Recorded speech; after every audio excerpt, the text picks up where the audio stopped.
അനിൽ ആന്റണിക്കെതിരെ കോഴ ആരോപണം ഉന്നയിച്ച നന്ദകുമാർ തന്നെ വന്ന് കണ്ടിരുന്നുവെന്ന് സ്ഥിരീകരിച്ച് പി ജെ കുര്യൻ. നന്ദകുമാറുമായി തനിക്ക് നല്ല പരിചയമുണ്ട്. അനിൽ ആന്റണി കുറച്ച് പണം തരാനുണ്ടെന്ന് പറഞ്ഞിരുന്നു. CBI നിയമനകാര്യമൊന്നും തനിക്ക് അറിയില്ല. എന്തിനാണ് പണം നൽകാനുള്ളതെന്ന് തിരക്കിയില്ല.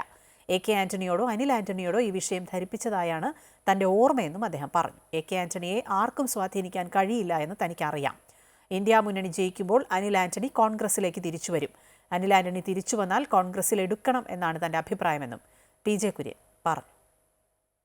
അദ്ദേഹം കോൺഗ്രസിലിരുന്നപ്പോൾ കഴിഞ്ഞ തെരഞ്ഞെടുപ്പിൽ കോൺഗ്രസിൻ്റെ IT വിദഗ്ധനായി വർക്ക് ചെയ്തതാണ്.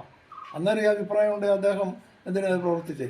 BJP ചെന്നപ്പം BJPക്കാരെ സൂചിപ്പിക്കാൻ അഭിപ്രായം മാറി പറയുന്നത് അതിനെങ്ങനെ പറയേണ്ടതെന്ന് എനിക്കറിയത്തില്ല. അതിനോട് എനിക്ക് യോജിപ്പില്ല. അത് വലിയ തെറ്റായ ഒരു സമീപനമാണ്.